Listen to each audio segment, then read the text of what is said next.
जी, अस्सलाम वालेकुम स्टूडेंट्स। आज का हमारा टॉपिक है टाइप्स ऑफ मैट्रिसेस। बहुत ही आसान टॉपिक है। इसमें एक-एक लाइन की, दो-दो लाइन की डेफिनेशंस हैं। इसको समझेंगे ना तो आपको एक्सरसाइज 3.2 समझ आनी है। इसलिए ये आपने हर डेफिनेशन के अंदर एक-एक वर्ड, दो-दो वर्ड याद करने हैं। मैं आपको बताता जाऊँगा, आपको पूरी डेफिनेशन याद हो जाएगी। जैसे फर्स्ट टाइप आती है हमारे पास, रो मैट्रिक्स। आपको याद है मैंने पिछली वीडियो के अंदर एक बात बताई थी, एक वर्ड होता है रो ऑफ मैट्रिक्स और एक वर्ड मैंने बताया था रो मैट्रिक्स।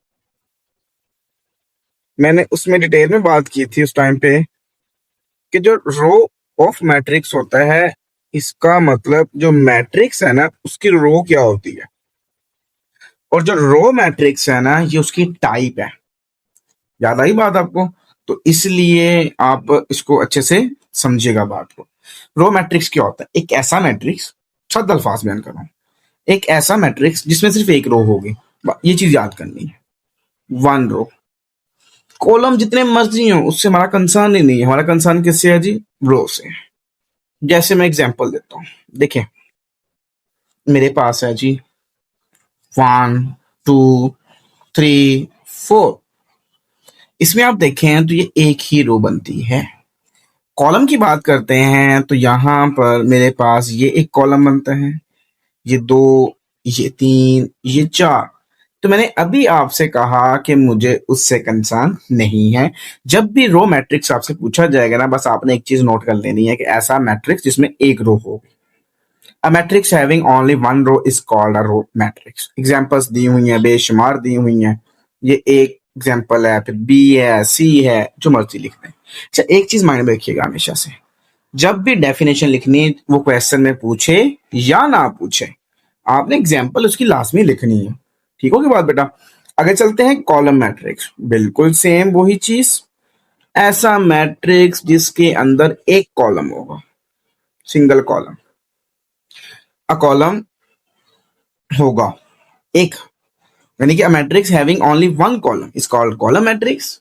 अच्छा, इसकी स्पेलिंग देख लीजिएगा, अक्सर बच्चे ना गलती करते हैं लिखते हुए, वरना डेफिनेशन के अंदर लिखे होंगे नाम, कॉलम मैट्रिक्स आपने देखना है। चीज अब देखें, जब इसमें देखेंगे तो हमने सिर्फ कॉलम देखना है, हमने रो की बात नहीं करनी। जैसे आप देखें इसमें सिर्फ एक कॉलम है, इसमें भी एक कॉलम है, इसमें भी एक कॉलम है। लेकिन मैं बात करता हूँ सी में एक रो है, बी में दो रोज हैं, ए में तीन रोज हैं। मैं फिर बार बार सेंटेंस बोलता हूँ कि जब आपने कॉलम मैट्रिक्स की डेफिनेशन करनी है तो सिर्फ कॉलम देखना है कि एक होना चाहिए। जब आपने रो मैट्रिक्स की डेफिनेशन करनी है तो एक रो होनी चाहिए। क्लियर? अच्छा, शॉर्ट क्वेश्चन ये आ सकता है कि differentiate between a row matrix and a column matrix. फिर जब डिफरेंशिएट की बात आती है तो आपको पता है कि आपने ऐसे सेंटर में ना, ऐसे सेंटर में एक लाइन लगानी है, एंड इधर हेडिंग देनी है आपने रो मैट्रिक्स की, ठीक है, और इधर आपने हेडिंग देनी है कॉलम मैट्रिक्स की। फिर आपने इसको डेफिनेशन लिखनी है और आपने फिर उनकी एग्जांपल्स लिखनी है। क्लियर? आगे चलते हैं, जीरो और नल मैट्रिक्स। देखो बाय नेम ही पता चल रहा है मुझे, जीरो जीरो होगा, नल भी जीरो को रिप्रेजेंट करता है। अच्छा, एक चीज याद रखिएगा, जो रो मैट्रिक्स कॉलम मैट्रिक्स है कोई भी नाम हो सकता है। ठीक होगी बात? अब जो जीरो मैट्रिक्स और नल मैट्रिक्स है ना, जीरो और नल मैट्रिक्स के अंदर ऐसा मैट्रिक्स होगा जिसमें सारी वैल्यू जीरो होंगी, वो एक हो, दो हो, चार हो, 10 हो, 20। If all the entries in a matrix are zero, देखा, जो सारी एंट्रीज जीरो होंगी ना वो जीरो मैट्रिक्स है, उसको नल मैट्रिक्स का नाम। वो 1 by 1 ऑर्डर के साथ हो सकता है, 2 by 2 के साथ भी हो सकता है, 3 by 3 या 3 by 2 या 2 by 3, जो मर्जी ऑर्डर हो, उससे कोई फर्क नहीं पड़ता। नेक्स्ट टाइप है स्क्वायर मैट्रिक्स। अब मुझे एक बात बताएं, स्क्वायर मैट्रिक्स को समझने के लिए मैं आपको छोटी सी एक एग्जांपल देता हूं। जो स्क्वायर मैट्रिक्स होता है उसको समझने के लिए हम एक बनाते हैं स्क्वायर। अगर आप देखें तो ये मेरे पास होती हैं रोज और ये मेरे पास होते हैं कॉलम्स। अगर आप देखें, शेप की बात करते हैं स्क्वायर की, तो उसमें तो ये लेंथ और ब्रेथ होती है। स्क्वायर के अंदर लेंथ और ब्रेथ सेम होती है। इसका मतलब ये होगा ऐसा मैट्रिक्स जिसमें ये रो और ये कॉलम जिसको मैंने रेज किया अभी, ये अगर सेम हो जाए ना तो वो स्क्वायर मैट्रिक्स होता है। A matrix in which number of rows is equal to, देखा वो आ गया ना, number of rows is equal to number of columns, यानी कि अगर 2 रोज हैं तो 2 कॉलम होंगे, 1 रो है 1 कॉलम होगा, 3 रोज हैं 3 कॉलम्स होंगे। तो वो जो मैट्रिक्स होगा ना वो स्क्वायर मैट्रिक्स होगा। इसे आप देखें, इसमें 1 2 3 रो हैं, 1 2 3 कॉलम है। क्लियर? अच्छा, ये बड़ा एक बेसिक कॉन्सेप्ट है, आपने इसको याद रखना है। A11 का मतलब first row first column, A12 का मतलब first row second column, A13 का मतलब फर्स्ट रो थर्ड कॉलम। ये ना एक फॉर्मूला है, AIJ, वेयर I जो होता है वो नंबर ऑफ रो होती है और J जो होता है वो नंबर ऑफ कॉलम होता है। ठीक है, तो बाद जैसे आप देखें A13 है, ये जो 1 है ये रो नंबर है, ये 3 जो है वो कॉलम नंबर है। बात समझ में आ गई ना आपको? तो इस तरह ये बड़ा अच्छा पैटर्न है। A21 का मतलब second row first column, A22 का मतलब second row third column, A23 का मतलब सेकंड रो थर्ड कॉलम। पहले हमेशा रो आनी, बाद में हमेशा कॉलम आना है। अच्छा, यहां पर एक बड़ी काम की चीज बताई गई है, वो क्या है?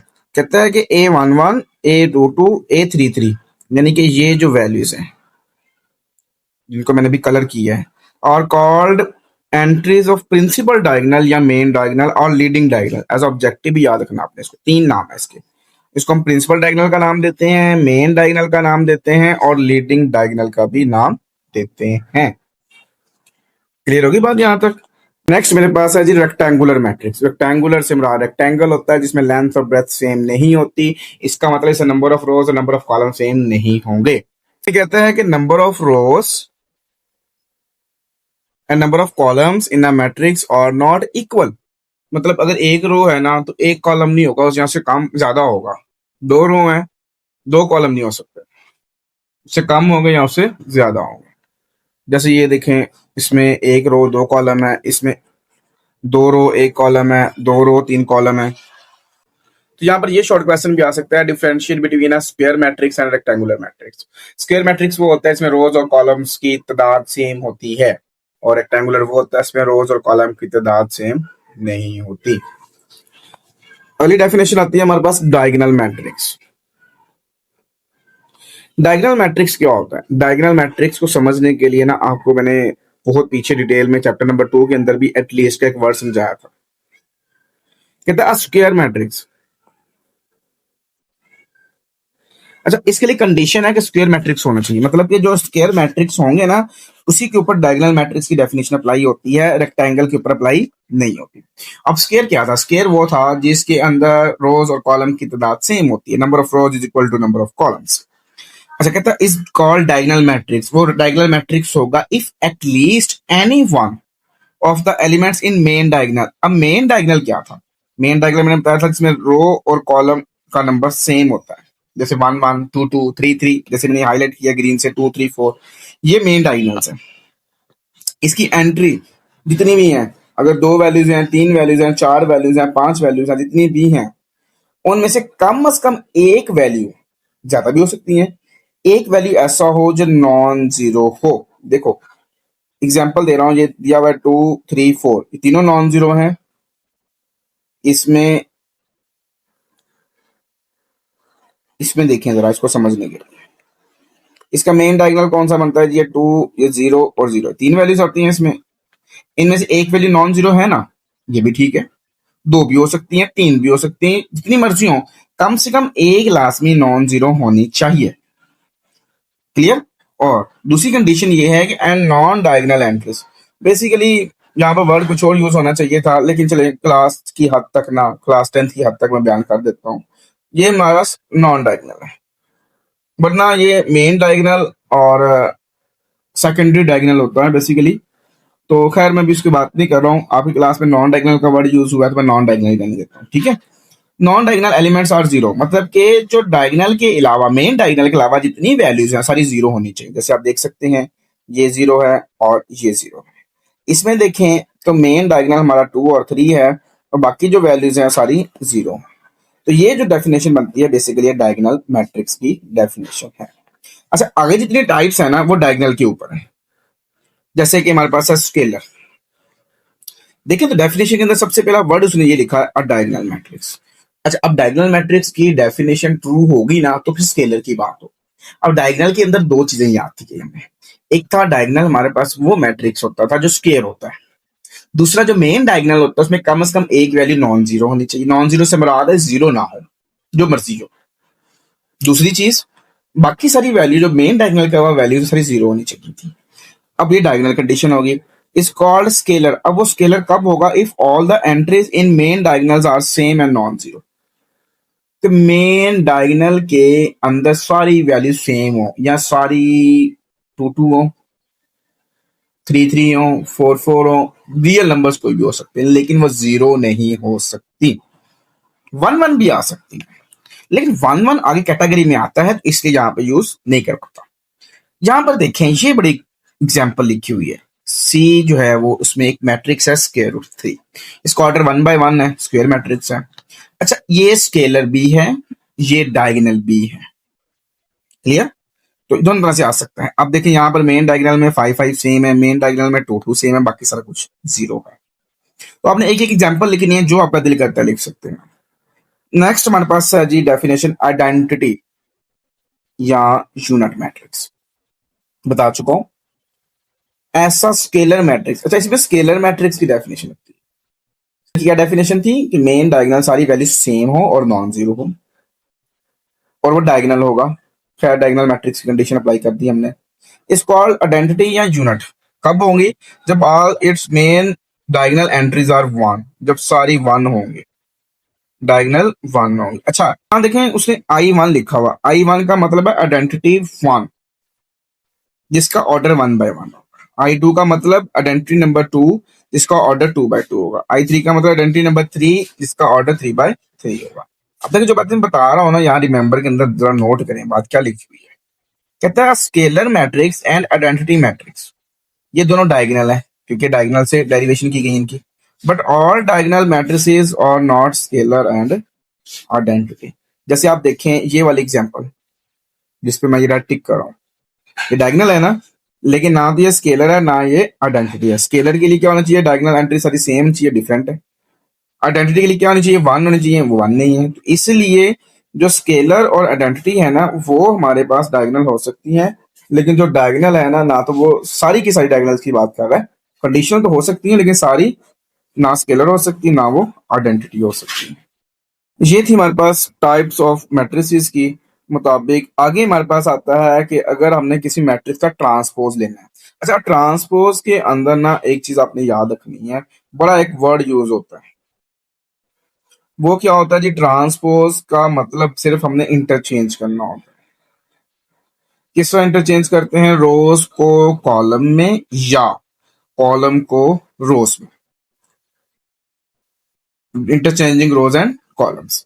A matrix obtain from a given matrix, एक मैट्रिक्स जो दिया होता है उससे हम ऑब्टेन करते हैं। कैसे ऑब्टेन करते हैं? Interchanging the rows and columns. Interchange का मतलब होता है उनको आपस में तब्दील करना। देखो, एक मैट्रिक्स ए दिया, इसकी फर्स्ट रो क्या है? One two three. First column क्या है? One two four. देखिए एग्जांपल दी हुई यहाँ पे,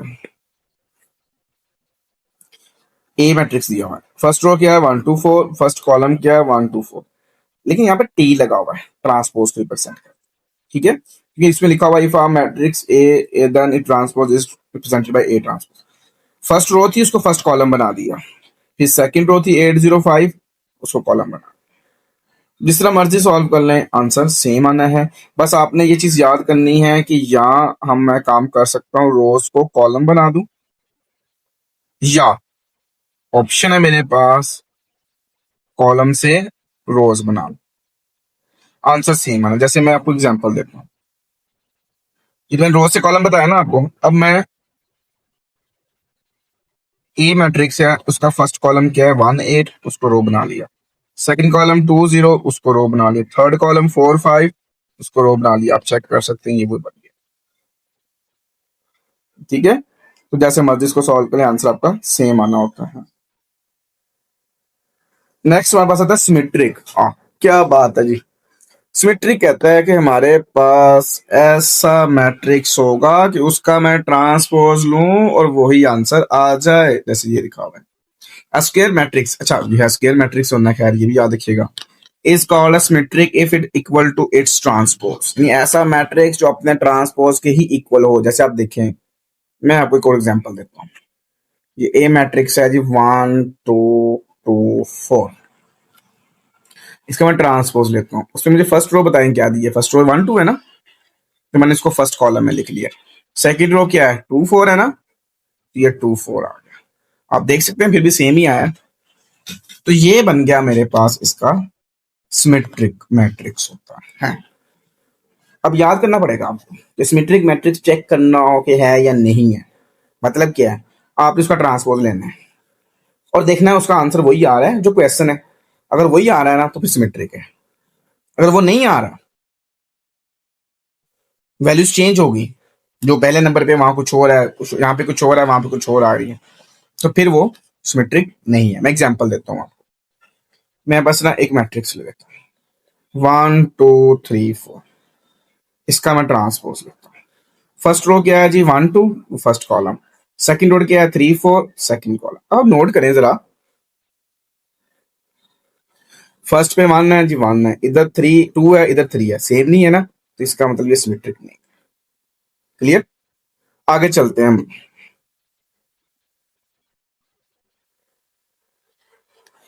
आगे चलते हैं तो हमारे पास स्क्यू सिमेट्रिक आता है। लो जी, ये उसका ऑपोजिट होता है बेसिकली। इसमें क्या होता है जी, ट्रांसपोज लें और आंसर वही आए लेकिन वो नेगेटिव में आए। यानी कि पहले हमने कहा था ना कि ए ट्रांसपोज लें तो वो ए की इक्वल है, लेकिन अब वो नेगेटिव ए की इक्वल है, तो फिर मेरे पास ये स्क्यू सिमेट्रिक होता है।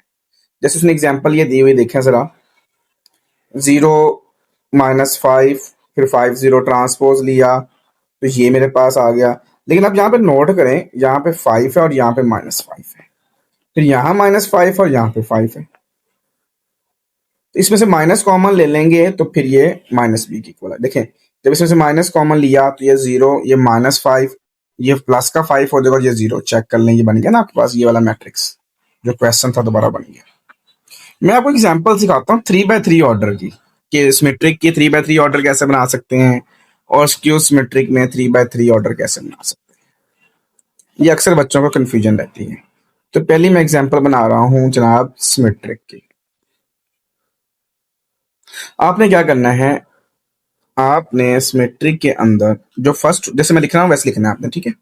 फर्स्ट रो आपने लिखी है 1 2 3, आपने फर्स्ट कॉलम भी 1 2 3 कर देना है, सही है।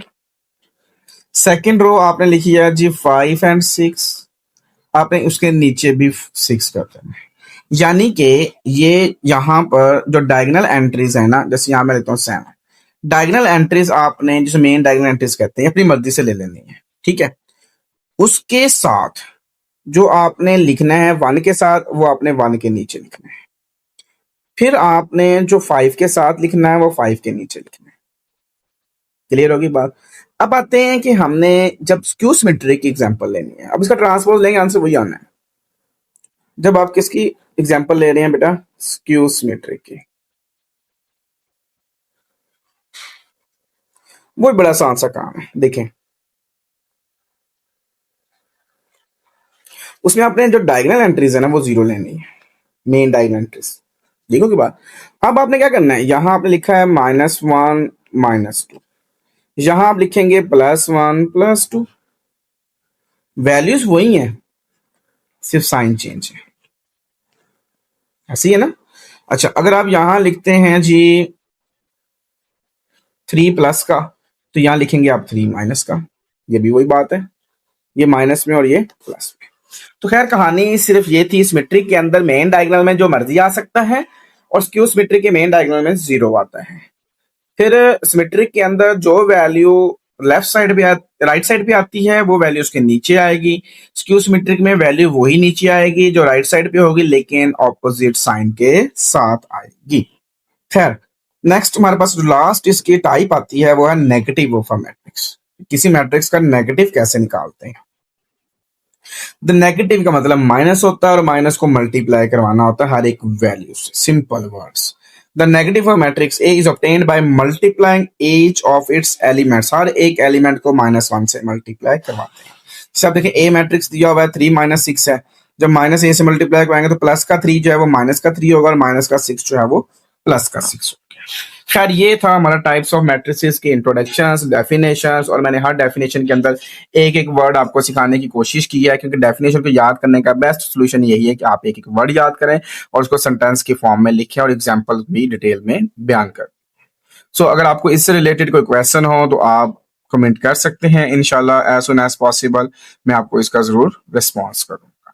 तो बाकी हम इंशाल्लाह नेक्स्ट वीडियो बनाएंगे एक्सरसाइज 3.2 के ऊपर, जो हमने टाइप्स पढ़ी हैं सारी वहां पर प्रैक्टिकल फॉर्म में भी इसको वेरीफाई करेंगे। ओके जी, अल्लाह हाफिज। वन दिया हुआ है from the following matrices identify, हमने आइडेंटिफाई करना है, हमने हाईलाइट करना है, हमने देखना है, उसको सेपरेट करके बताना है कि यूनिट मैट्रिसेस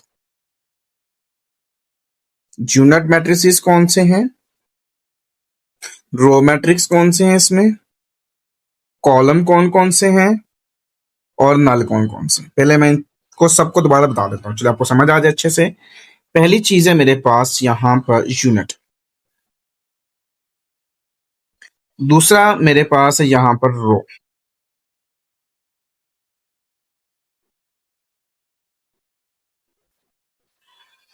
फिर मेरे पास है कॉलम मैट्रिसेस और लास्ट में मेरे पास है जी नल। ये चार चीजें हमें चेक करनी है।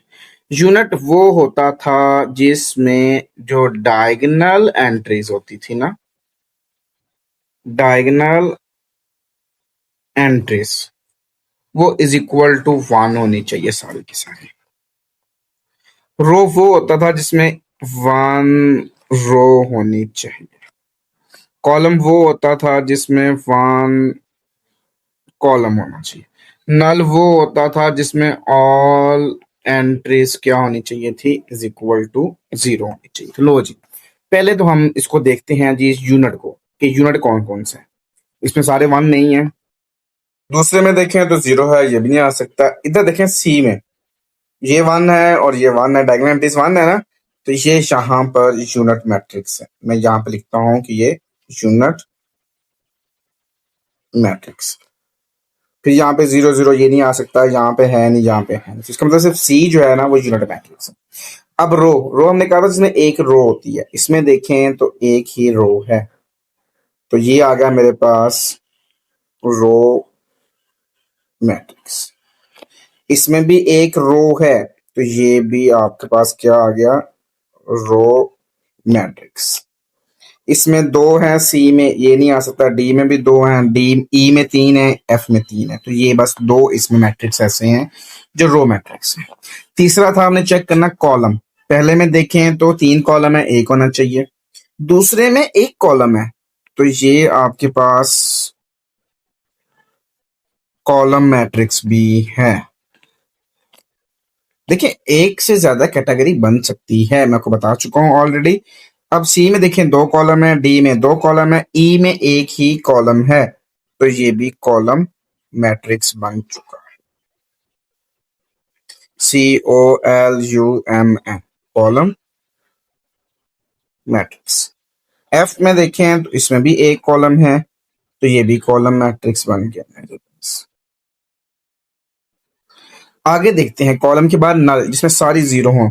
आप देखें ए में सारी 0 नहीं है, लेकिन बी में भी सारी 0 हैं, फिर ये नल मैट्रिक्स भी होगा। इस जितनी है सारी 0, सी में सारी नहीं है, डी में सारी 0 है, तो ये नल मैट्रिक्स हो गया। ई में भी नहीं है, एफ में भी नहीं। तो खैर ये हमारे पास जो मैट्रिक्स दिए थे उसकी मैंने कैटेगरी आपको बता दी है। सो इसी के साथ आपका क्वेश्चन नंबर 1 भी कंप्लीट हो गया। क्वेश्चन नंबर 2 हमारे पास दिया हुआ है, आइडेंटिफाई करना है अपने type of the given matrix as row कौन सा है, इसमें कॉलम कौन सा है, स्क्वायर कौन सा है और रेक्टेंगुलर कौन सा। देखिए मैं फिर दोबारा रिपीट कर देता हूँ। फर्स्ट मेरे पास है जी रो, फिर उसने पूछा है कॉलम, और फिर उसने पूछा है जी स्क्वायर, और फिर उसने पूछा है जी रेक्टेंगुलर। डेफिनेशन में रिवाइज करता हूँ। रो वो होती है जिसमें 1 रो हो, कॉलम वो होता है जिसमें वन कॉलम हो। अच्छा, स्क्वायर वो होगा जिसमें rows, number of rows is equal to number of columns. Rectangular वो होगा जिसमें number of rows is not equal to number of columns. ठीक है, बाकी आपने डेफिनेशन पीछे की है तो डिटेल में समझ आ जाएगी फौरन। देखिए, फर्स्ट वाला हम चेक कर लेते हैं रो है या नहीं। नहीं जी, फर्स्ट वाला रो नहीं है। बी है, वो भी रो नहीं है क्योंकि उसमें दो रोज हैं। थर्ड वाले में वो भी रो नहीं है, इसमें दो रोज हैं। डी में भी दो रोज हैं। ई में तीन है, एफ में एक है। तो ये मेरे पास एफ वाला जो मैट्रिक्स होगा ना, ये इसमें रो मैट्रिक्स होगा। उसके बाद जी एच, जी में तीन है, एच में तीन है, तो ये नहीं हो सकता। नहीं जी, रो कंप्लीट हो गया। फिर कॉलम ए वाला देखें तो ये कॉलम मैट्रिक्स है क्योंकि इसमें सिर्फ एक कॉलम है। बी में दो हैं, सी में तीन हैं, डी में दो हैं, ई में दो हैं, एफ में भी तीन है, जी में भी तीन है, एच में दो कॉलम है, तो ये बस नहीं हो सकता। स्क्वायर ए में स्क्वायर नहीं आ सकता क्योंकि डिफरेंट ऑर्डर है रोज और कॉलम्स। बी में स्क्वायर आ जाएगा, स्क्वायर मैट्रिक्स। सी डिफरेंट है, डी स्क्वायर आ जाएगा। ई में डिफरेंट है, एफ में डिफरेंट है, जी में 3/3 है, तो ये स्क्वायर मैट्रिक्स होगा। एच पर डिफरेंट है। और रेक्टेंगुलर में क्या होता था जिसमें रोज और कॉलम्स डिफरेंट होते थे। ए में देखें तो जो रोज हैं वो तीन है, कॉलम एक है, तो ये भी डिफरेंट है, तो ये भी रेक्टेंगुलर होगा। मैं पहले भी बता चुका हूं, एक से ज्यादा डेफिनेशन एक एग्जाम्पल के ऊपर फिट हो सकती हैं। ये जो स्क्वायर है वो तो रेक्टेंगल हो नहीं सकता ना, ये रेक्टेंगुलर होगा, रेक्टेंगुलर मैट्रिक्स। डी वाला, ई वाला हो सकता है rectangular matrix.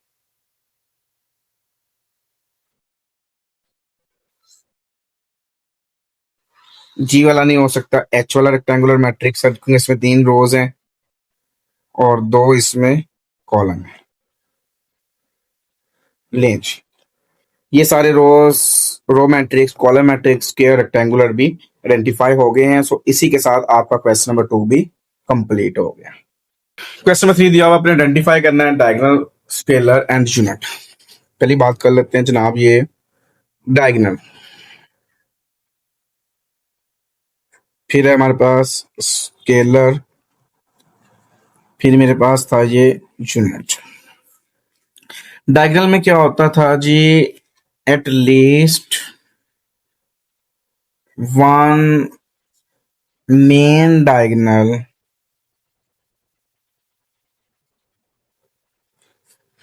entries is not equal to 0। ठीक है। स्केलर में क्या होता था जी, main diagonal entries are same. Okay, and not equal to 0 and 1। Unit में क्या होता था, वो स्केलर होता था, या ये कह लेते हैं चले, main diagonal entries are is equal to 1। तो खैर यहाँ पे अप्लाई कर लेते हैं पहले हम डायगोनल। ये सारे मैट्रिसेस ही डायगोनल हैं। क्यों? इसमें डायगोनल एंट्रीज नॉन जीरो है, ये डायगोनल है। ये भी डायगोनल है, ये भी डायगोनल है, ये भी डायगोनल है, और लास्ट वन भी डायगोनल है। अब स्केलर, स्केलर में देखें तो ये सेम है, बट ये 1 1 है। ये सेम है तो ये स्केलर में आ जाएगा। ये डिफरेंट एज नहीं आ सकता, ये भी डिफरेंट एज नहीं आ सकता, ये सेम है तो ये स्केलर में आ जाएगा।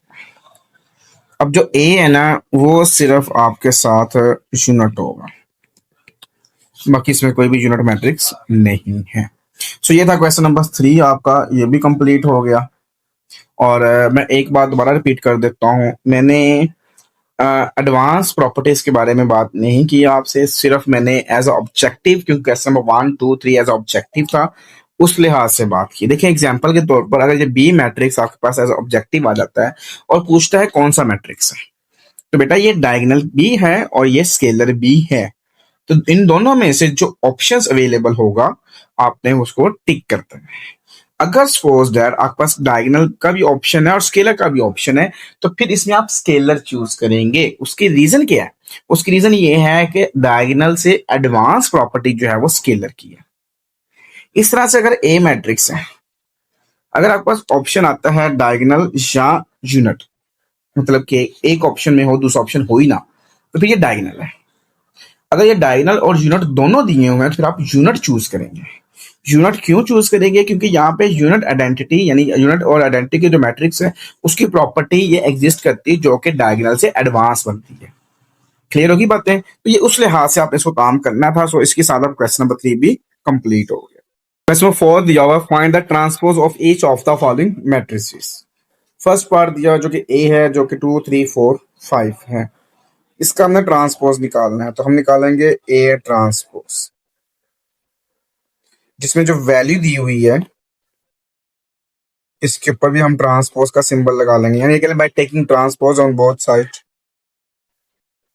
अब जब इसका ट्रांसपोज ओपन करेंगे तो इसकी जो फर्स्ट रो है वो 2 3 है, उसको हम फर्स्ट कॉलम बना देंगे।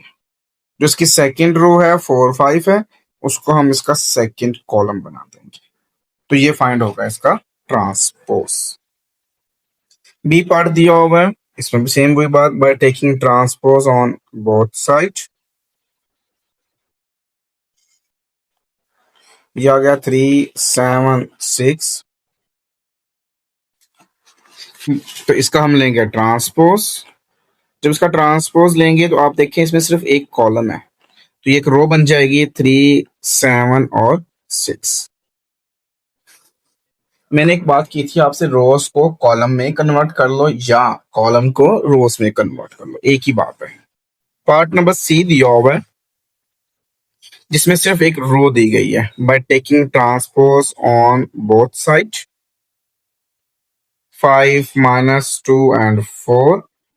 जब इसका हम ट्रांसपोज लेंगे तो जब ये रो है ना, तो ये क्या बन जाएगा हमारे पास, ये एक कॉलम बन जाएगा। क्या बनेगा जी? 5 -2 एंड 4।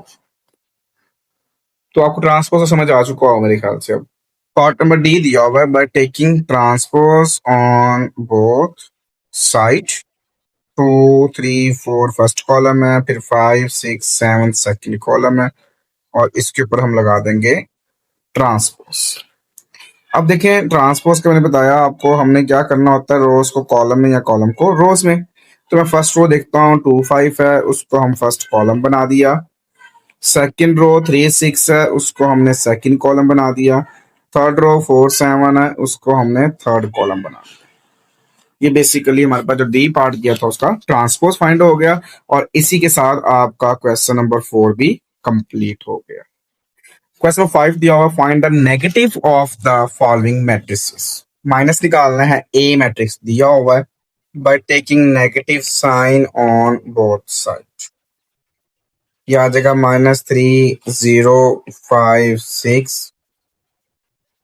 ठीक है, तो ये माइनस जब अंदर मल्टीप्लाई होगा तो ये माइनस का 3 है, तो माइनस और माइनस क्या हो जाएगा, प्लस। जीरो के साथ कोई साइन नहीं होता। प्लस का 5 है तो माइनस का 5 हो जाएगा, और प्लस का 6 क्या हो जाएगा, माइनस का 6। तो ये हमने ए का नेगेटिव ए फाइंड कर लिया है। बी पार्ट दिया हुआ है जो कि -3 3 -2 2 है, फिर वही बात, by taking negative sign on both side. अभी हम अप्लाई नहीं करते, हम सिर्फ बाय टेकिंग करते हैं दोनों साइड्स के ऊपर। फिर जब राइट साइड पे हम माइनस साइन अप्लाई करेंगे तो माइनस का 3 जो होगा वो प्लस का हो जाएगा, प्लस का 3 माइनस का हो जाएगा, माइनस का 2 प्लस का 2 हो जाएगा, और प्लस का 2 क्या हो जाएगा, माइनस का 2। सो ये आपके पास नेगेटिव बी फाइंड हो गया। नेक्स्ट मेरे पास दिया हुआ है सी मैट्रिक्स दिया हुआ है, हमने नेगेटिव अप्लाई करना है ऑन बोथ साइड। -9 1 1 -7 अगर negative C is equal to negative अंदर मल्टीप्लाई करते हैं तो माइनस माइनस क्या हो जाएगा, +9 हो जाएगा। ये प्लस का वन माइनस का वन, ये भी प्लस का वन माइनस का वन, और ये माइनस का 7 क्या हो जाएगा, प्लस का 7। सो ये आपका नेगेटिव सी फाइंड हो गया, और इसी के साथ आपका क्वेश्चन नंबर 5 भी कंप्लीट हो गया। क्वेश्चन नंबर 6 दिया हुआ है, कहता है इफ ए मैट्रिक्स है 2 3 4 5, बी मैट्रिक्स है 7 6 5 8, then verify that. First part दिया हुआ है जी ए, उसका ट्रांसपोज दोबारा ट्रांसपोज ए की इक्वल है। इसमें हम कंसीडर करते हैं लेफ्ट हैंड साइड। जब लेफ्ट हैंड साइड की बात करते हैं वो है ए ट्रांसपोज और फिर दोबारा ट्रांसपोज। मेरे पास जो दिया है वो सिर्फ ए मैट्रिक्स दिया हुआ है। ए मैट्रिक्स है जी 2 3 4 5, इसका हम लेंगे ट्रांसपोज। मैं डायरेक्ट ट्रांसपोज कर देता हूँ। ट्रांसपोज क्या होता था, ये जो रो होती थी उसको हमने कॉलम में कन्वर्ट करना है, जो सेकंड रो होती थी उसको हमने सेकंड कॉलम बनाना है। अब जो ट्रांसपोज आया है उसका फिर ट्रांसपोज लेना है। चलिए दोबारा ट्रांसपोज निकाल लेते हैं। अब इसमें जो फर्स्ट रो है वो 2 4 है, उसको हम बना लेंगे फर्स्ट कॉलम। इसमें जो सेकंड रो है वो 3 5 है, उसको हम बना लेंगे सेकंड कॉलम। तो आप देख सकते हैं कि जब मैंने ए ट्रांसपोज का दोबारा ट्रांसपोज लिया तो आप नोट करें कि ये दोबारा क्वेश्चन बन गया। तो ये इसकी जगह में लिख रहा हूं इज इक्वल टू ए, और ये आ गया is equal to right hand side. तो ये प्रूफ हो गया। सो लास्ट में हम लिख देंगे hence proof, left hand side is equal to right hand side. Second part दिया हुआ है, जहां पे ए था वहां बी आ गया है। सिंपल बात वही है, बी का ट्रांसपोज दोबारा ट्रांसपोज। इसमें हम लेफ्ट हैंड साइड कंसीडर करते हैं, वो है जी बी ट्रांसपोज अगेन ट्रांसपोज। अगर इसमें देखें तो बी जो दिया हुआ है मेरे पास वो है 7 6 5 8, इसका हमने लेना है ट्रांसपोज। ट्रांसपोज में क्या करते थे, जो फर्स्ट रो है उसको हमने फर्स्ट कॉलम बनाना है, जो सेकंड रो है उसको हमने सेकंड कॉलम बनाना है। अब इसका फिर दोबारा ट्रांसपोज लेना है। अब इसमें फिर क्या करेंगे, ये जो फर्स्ट रो है उसको हमने फर्स्ट कॉलम में कन्वर्ट कर देना है, जो सेकंड रो है उसको हमने सेकंड कॉलम में कन्वर्ट कर। अब देखें तो दोबारा फिर वही क्वेश्चन बन गया जो हमने स्टार्ट में दिया हुआ था बी के इक्वल। तो यहाँ पे हम लिखेंगे कि बी जब ट्रांसपोज का गेन ट्रांसपोज किया तो वो बी ही आया, और ये बन गया is equal to right hand side. So last पे हम लिखेंगे hence proved, left hand side is equal to right hand side. और इसी के साथ आपका क्वेश्चन नंबर 6 भी कंप्लीट हो गया। क्वेश्चन नंबर 7 देखें, इसमें लिखा है शो दैट एक एल मैट्रिक्स दिया हुआ है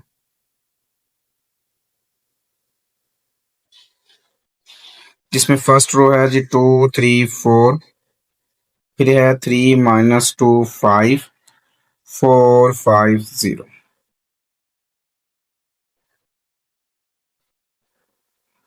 कहता प्रूव करना ये सिमेट्रिक है। सिमेट्रिक के बारे में हमने प्रॉपर्टी पढ़ी थी कि अगर एक मैट्रिक्स ए है ना तो उसका अगर ट्रांसपोज लें तो वो ए के इक्वल ही आए। तो यहाँ एल है, जब इसका ट्रांसपोज लेंगे तो आंसर एल आना चाहिए। तो ये हमने इसके अंदर प्रूव करना है। मैं यहाँ पर लिख भी देता हूँ आपको कि L transpose is equal to L आना चाहिए। ठीक होगी बात, क्योंकि एल नाम है उसका। तो यहाँ पर जो दिया हुआ है हमारे पास, तो इसका हम लेते हैं ट्रांसपोज। मैं आपकी आसानी के लिए ये कर सकता हूँ, इसमें इस भी मैं by taking transpose on both side कर लेते हैं। तो ये आ गया 2 3 4 3 -2 5 4 5 0। अभी मैंने इसका ट्रांसपोज फाइंड नहीं किया, सिर्फ ट्रांसपोज लगाया है। तो यहां से L ट्रांसपोज निकालते हैं। इसमें फर्स्ट रो देखें, 2 3 4 है, उसको मैंने कॉलम बना दिया। सेकेंड रो 3 -2 5 है, इसको सेकेंड कॉलम बना लिया। थर्ड है 4 5 0, इसको मैंने थर्ड कॉलम बना दिया। तो आप देख सकते हैं ये तो दोबारा क्वेश्चन आ गया मेरे पास। 2 3 4 फर्स्ट बन गया, 3 -2 5 4 5 0। सो लास्ट में लिखेंगे hence given matrix L is a symmetric matrix.